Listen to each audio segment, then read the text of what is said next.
যুদ্ধাপরাধী ছিল না? মানবতা বিরোধী অপরাধী কেউ কেউ ভূমিকা রাখেনি? আমার মা বোনদের ইজ্জত হানি করেনি? আমার এই বাংলাদেশিদেরকে হত্যা করায় পাক হানাদার বাহিনীদেরকে সহযোগিতা করেনি? সেই জামাত ইসলামের ইতিহাস কি মোছা যাবে? কথা বলতে হবে, যাবে? যারা বাংলাদেশের জন্মলগ্ন থেকে বাংলাদেশকে স্বীকার করে না, যারা জন্মলগ্ন থেকে বাংলাদেশের ইতিহাসকে ভুলুণ্ঠিত করেছে, যারা পাকিস্তান থেকে যেতে চেয়েছে, সেই পাকিস্তান পন্থী মানুষেরা বাংলাদেশের জাতীয় সংসদে যেতে চায়, সেটা বাংলাদেশের ইতিহাসের জন্য লজ্জা। ভাই, আমি তো সমালোচনা করছি, যাহা সত্য তাহা আপনাদেরকে স্মরণ করিয়ে দিচ্ছি। প্রিয় উপস্থিতি, ইলিয়াস আলী ভাই গুম হয়েছে, অনেকে গুম হয়ে ফিরে এসেছে, কিন্তু আজ ইলিয়াস আলী ভাইয়ের কবরটা কোথায় সেটা আমরা জানি না।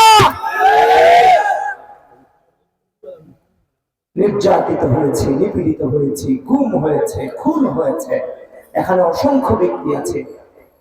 সামাজিক ভাবে আপনাদেরকে বয়কট করা হয়েছে, সমাজ আপনাদের সাথে কথা বলেনি, বাবা মা আপনার সাথে কথা বলেনি, সন্তান আপনাকে কথা শুনিয়েছে, বন্ধু আপনাকে কথা শুনিয়েছে, আত্মীয় স্বজনের বাসায় দাওয়াত পর্যন্ত আপনি খেতে যেতে পারেননি। কিসের জন্য? এই ধানের শীষের পক্ষে আপনি আপোষ করেননি।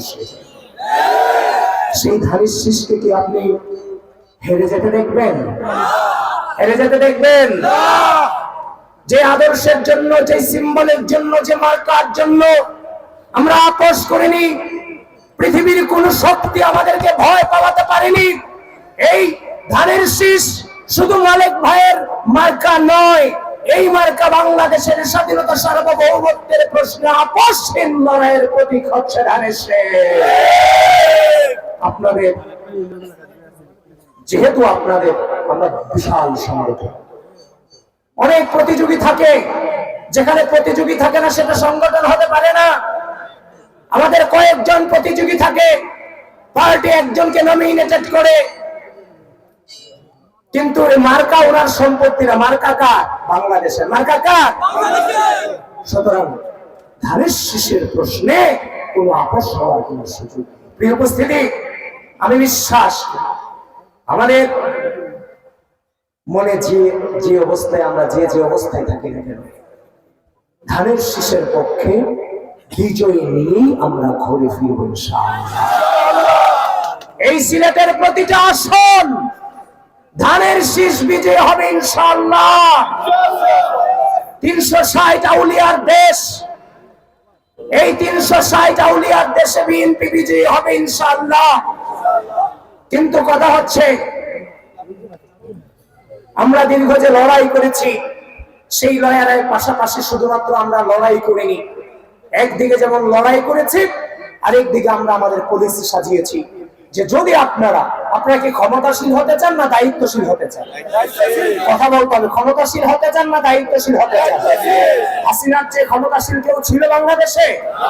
চলে যায় নাই, পালায় যায় নাই। আপনারা মজলুম ছিলেন না? সে জালেম ছিল না? মজলুম হয়ে জালেমের বিরুদ্ধে লড়াই করে জালেমকে দেশ ছাড়া করেছেন। তার মানে মজলুমরাই সবচাইতে বড় শক্তিধর এবং ক্ষমতাশীল। আমরা বিশ্বাস করি আমার জনগণ হবে ক্ষমতাশীল, আমরা হবে দায়িত্ব পালনকারী, দায়িত্ব পালনকারী। আমরা কোনোভাবেই ক্ষমতাধর হতে চাই না, ক্ষমতাশীল হতে চাই না। প্রিয় উপস্থিতি, আমরা আমাদের পলিসি সাজিয়েছি আমরা কিভাবে রাষ্ট্রটাকে বিনির্মাণ করবো, যেটার বিরুদ্ধে আমরা লড়াই করেছি।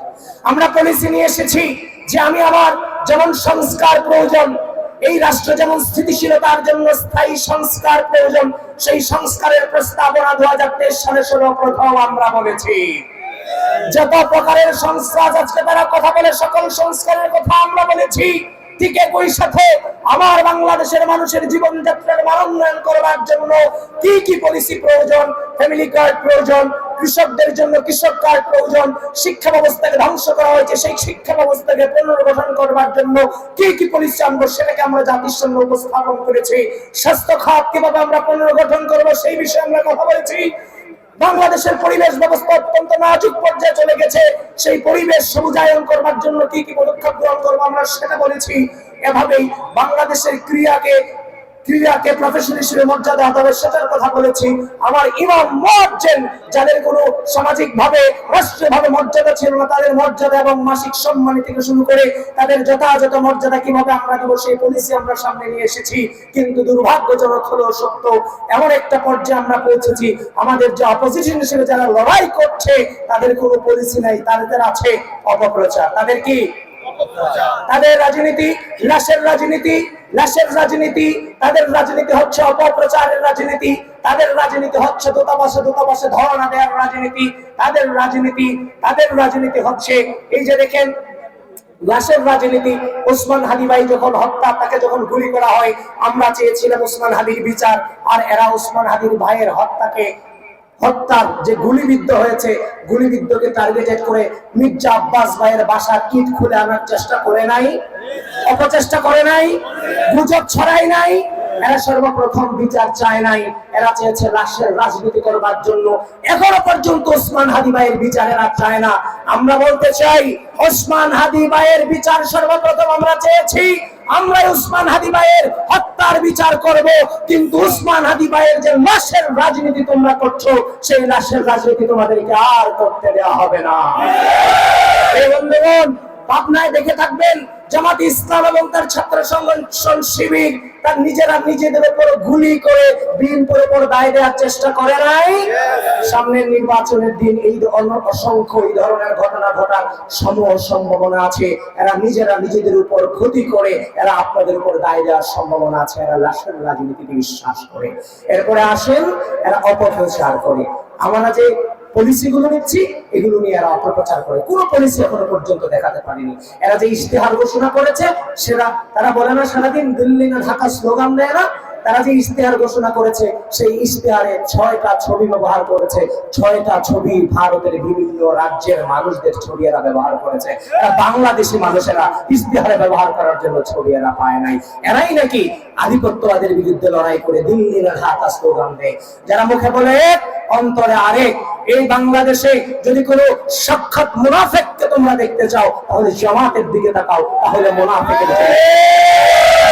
বন্ধুগণ, তারা ইসলামের ধর্মের অপব্যবহার করে তারা রাজনীতি করতে চায়। দেখেন এ ভাই আমরা কি মুসলমান না?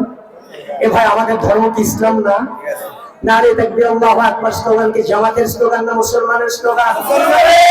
এই সিলেটের পবিত্র ভূমিকে কাঁপিয়ে বলতে হবে নারে তাকবীর, নারে